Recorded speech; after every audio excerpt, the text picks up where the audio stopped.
Hey everyone, आज India के सबसे इंपॉर्टेंट सुप्रीम कोर्ट केसेस में से एक Maneka Gandhi versus Union of India 1978 को समझते हैं।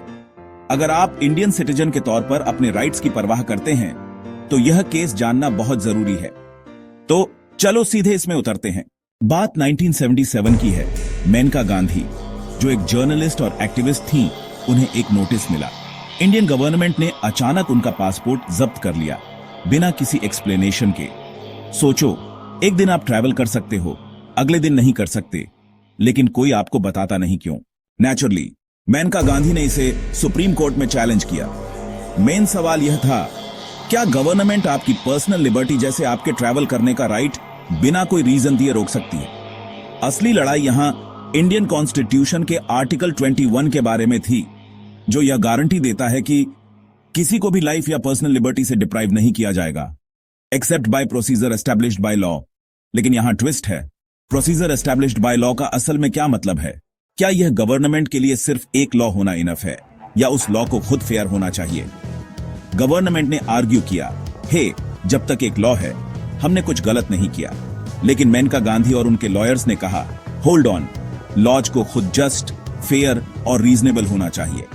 सुप्रीम कोर्ट 7 जजेस की एक बेंच, जिसमें जस्टिस भगवती और जस्टिस चंद्रचूड़ शामिल थे, ने इस केस को बहुत सीरियसली लिया। उन्हें रियलाइज हुआ कि अगर गवर्नमेंट कोई भी लॉ पास कर सकती है, चाहे वह कितना भी अनफेयर क्यों ना हो, तो आपके राइट्स रिस्क पर होंगे। तो कोर्ट ने क्या डिसाइड किया? उन्होंने रूल किया कि प्रोसीजर एस्टैब्लिश्ड बाय लॉ का मतलब सिर्फ कोई लिखित प्रोसीजर नहीं है, बल्कि एक ऐसा प्रोसीजर है जो जस्ट, फेयर और रीजनेबल हो। सिंपल वर्ड्स में, आपके राइट्स को किसी अनफेयर या आर्बिट्ररी लॉ से नहीं छीना जा सकता। यह इंडिया में इंडिविजुअल फ्रीडम के लिए एक बहुत बड़ी जीत थी। लेकिन रुको, और भी है। कोर्ट ने यह भी कहा कि आर्टिकल्स 14, 19 और 21 इक्वालिटी का राइट, फ्रीडम का राइट और लाइफ ऑफ लिबर्टी का राइट अलग अलग सिलोस नहीं है, वे इंटरकनेक्टेड हैं। अगर कोई लॉ इनमें से किसी एक राइट का वायलेशन करता है तो उसे सिर्फ इसलिए जस्टिफाई नहीं किया जा सकता क्योंकि वह कुछ प्रोसीजर फॉलो करता है।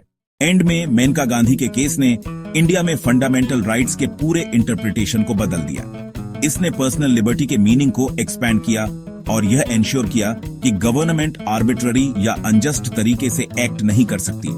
तो अगली बार जब आप अपने फ्रीली मूव करने, अपनी बात कहने या डिग्निटी के साथ जीने के राइट्स के बारे में सोचें, Maneka Gandhi versus Union of India को याद रखें। यह सिर्फ एक केस नहीं है, यह इंडियन डेमोक्रेसी का एक कॉर्नरस्टोन है।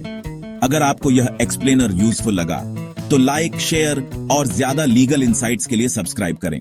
अगले वाले में मिलते हैं।